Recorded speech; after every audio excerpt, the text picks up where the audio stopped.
नमस्कार। आज विश्व जल दिवस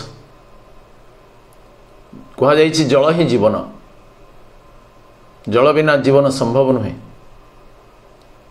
पृथ्वीर समस्त प्राणी मानक पई जल अति आवश्यक।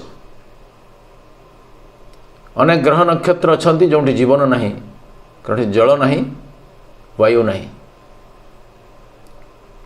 आमे भाग्यवान जे पृथ्वी रे जल पर्याप्त मात्रा अच्छी, किंतु आमे ताको दायित्वहीनता कारण नष्ट कर चलछु।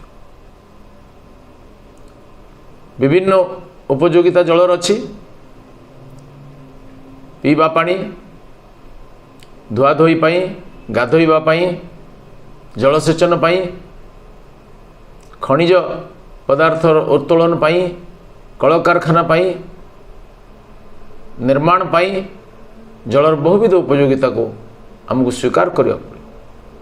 किंतु जेपरि दायित्वहीन हृदयहीन भाव में अमूल्य संपदर आम दुरुपयोग कर चलछु, तार परिणाम आमको भोगवाक पड़े।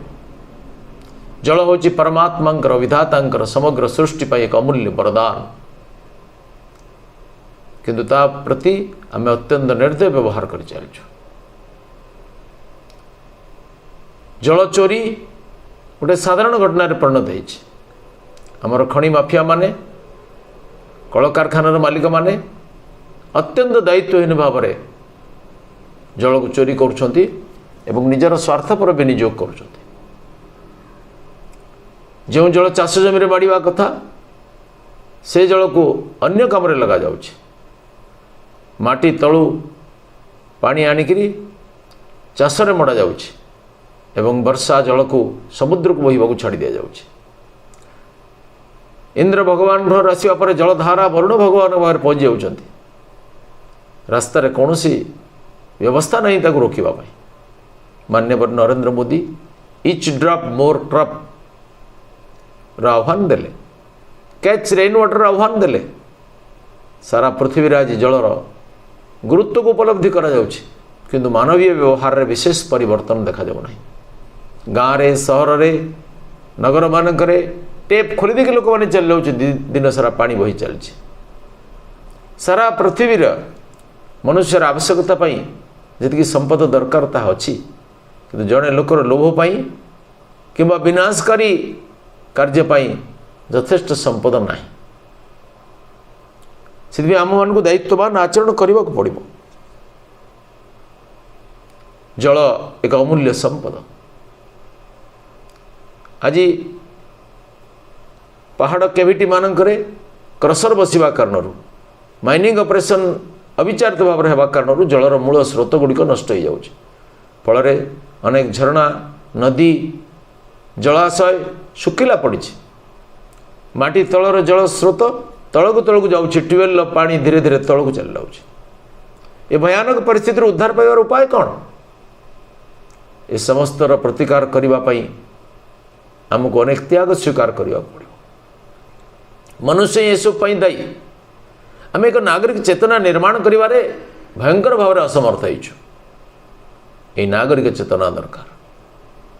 निर्दयता पूर्वक गछ काटिबा और जंगल अग्नि संयोग करने द्वारा ए समस्या और उत्कट हो चलछि। तेणु व्यापक अवेयरनेस प्रोग्राम करिवार आज आवश्यकता अछि। एक संकल्प शक्ति उद्बुद्ध होबार को पड़ो। आ गाँ गहली रे सर्वत्र एक लोक चेतना निर्माण करने को। वर्षा जल को धरी रखापी पहाड़ पर्वत एवं समतल रे चेक डैम करने को पड़ो, जहाँफल ग्राउंड वाटर रिचार्ज हम।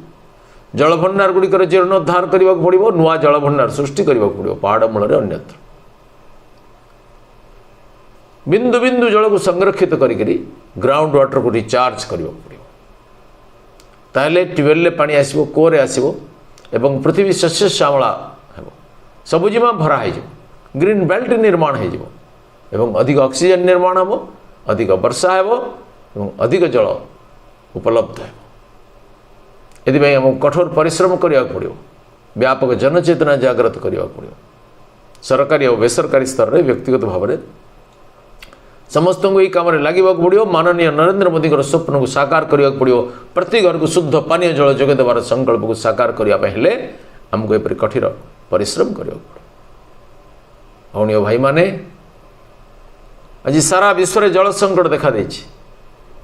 विशाल संकल्प नहीं माननीय प्रधानमंत्री नरेंद्र मोदी ताको सफल करने आसतु समस्ते मिसिक आम गाँ गाँ रे जल संचय करवा,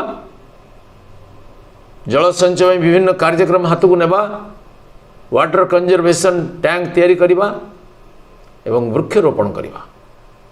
आज विश्व जल दिवस रे आम संकल्प नेबा जे मनुष्यर चिंता शून्य दायित्वहीनता कारण जो ध्वंसकारी परिणाम सृष्टि चलती एथुरु सारा दुनिया को रक्षा करने अंटा भिड़ी परिश्रम करवा, पृथ्वी को शस्य श्यामला करवा एवं जल भंडार गुरुत्व वृद्धि करवा। भारत माता की जय। वंदे मातरम। नमस्कार।